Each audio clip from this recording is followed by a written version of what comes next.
In a pretty horrendous display of blatant Islamophobia, a Florida teacher was caught on camera vilifying her Muslim students as they were praying. Now, she also used some physical violence against them, which I'll get to in just a moment. But before I get to those details, here's some of the footage.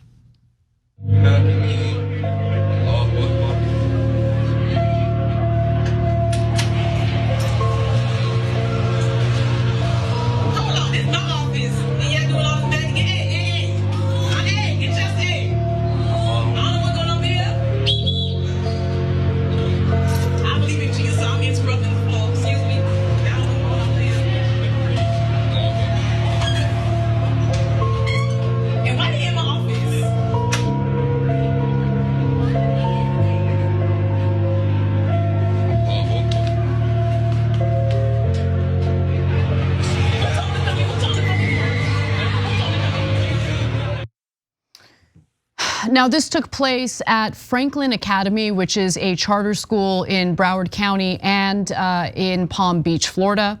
The teacher has since been fired. The video was shared on TikTok and has since gone viral, which resulted in the teacher being fired.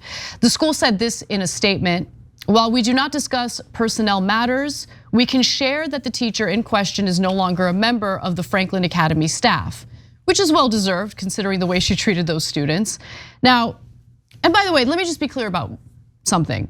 So whether we're talking about Muslim students, Christian students, Jewish students, if the students themselves decide they need to pray for whatever reason on campus and it's not being pushed on them by educators or forced upon them by educators, they should have the right to do that, right? Now, the school, especially if it's receiving any type of government funding, is not supposed to establish a religion, right? So the educators are not supposed to force a religion onto the students. That's an important distinction to make. But if the students on their own, because they're students of faith, decide they want to pray on campus, they have every right to do so, and it doesn't matter what their religion is. I want to be clear about that. This just happens to be about Muslim students. Now, let me continue. So apparently, here's what she said one more time. She said, hold on, this is my office. Y'all doing all this magic. I believe in Jesus, so I'm interrupting the floor. So she thinks that what they're engaging in is like some sort of voodoo or whatever. But remember, she thinks that Jesus is magic, so she's opposed to the other magic. Right. She likes her magic, not their magic. Yeah, so much like Christians, by the way, Muslims also believe in Jesus, but they have a different religious doctrine.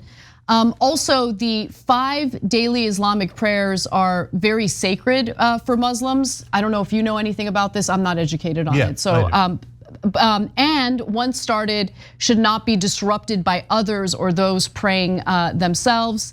Now, do you want to like jump in on that? Because I want to understand that a little better. Sure. So look, I grew up Muslim. I didn't have a great experience with, well, that's actually not true. I had a perfectly great experience with the religion, except for the part you just saw, which I'll explain in a second. I left the religion just mainly because I realized later in life, I don't think it's true. And so I don't think any of the religions are true. That's my personal opinion. Okay, now the great thing about Islam is it's arguably the least racist religion. Now, if you grew up in America, you think, oh, there's no way, man. I tell every movie I see, it's got these guys, they're terrorists, right? Every news story, terrorists. What do you mean? No, guys, I'm not telling you, oh, it's a religion of peace. Every religion has peaceful parts, every religion has awful parts, right? But no, in Islam, one of the key pillars is we're all the same. It doesn't matter if you're German, Indonesian, African, it doesn't matter at all as long as you come to God. Okay, so that's one of the great parts of Islam. One of the bad parts of Islam is it's terrible on the knees. Hey, and it asks you to pray 5 different times a day, including around sunrise. It's too much effort. It is, it was for me, I'm too lazy, okay? And so I remember even when I became the most religious, which is they're never fundamentalist, but I was as observant as I could be. And that was when I was about 20 years old. I was in college and I'd taken this great introduction to Islam class and it kind of got me into it. But even then I was like, 5 times a day? Okay, so I cheated and I would pray 5 times once a day. Oh my God. Okay. And when you go to mosque and you have to kneel down and do that whole thing, oh my God, No. your knees are killing you. No, I gotta call you out even more. He cheated in other ways as well. So he wasn't drinking alcohol because that was forbidden, right, based on the religion. True. But he couldn't give up the pork. No, when I was most religious, I even gave up pork. Oh. Look at that, that's how devout I was. I thought you were picking and choosing, but at some point, you started eating the pork again. Of course. But you gave yourself credit because you weren't doing the drinking, if I remember it correctly. there was a moment where that happened too, because when you're religious, you cheat all the time, because no one can actually follow the entire text. If you did, you'd do some terrible things. And be miserable, you'd be miserable, that's what would happen. You wouldn't be living. But they're in the middle of something that is unquestionably sacred, right? And I like that they touched their head to the ground as a sign of humility in that prayer. It said, I don't like the knees part, as I told you. But of course you can't interrupt there, and they can't stop as they're in the middle of that prayer. By the way, the Moroccan players in the World Cup, after they win and they go and they kneel down and pray like that, I think it's a beautiful moment for the 1.6 billion Muslims in the world saying, hey, we're here and we're representing you guys. So as they're doing this thing, these lovely, wonderful kids, and by the way, always apply the same standard no matter what the religion is. So I wouldn't want religion taught in schools. I don't want Christianity or Islam taught in schools.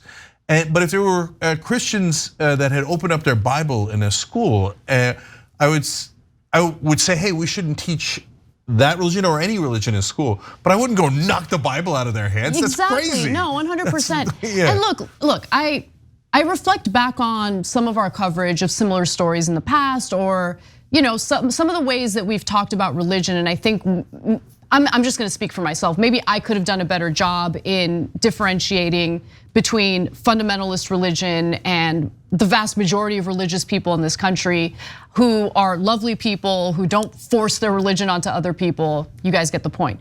But the other thing is, I do think that living in a country that protects people's right to have a faith, to believe in a religion, to practice their religion is important, right? I don't believe in religion, I'm an atheist, I've been clear about that. But I still think it's important to protect religious liberty. And in this case, I would not like if the educators, if the principal, if the administrators were forcing a particular religion onto the student body.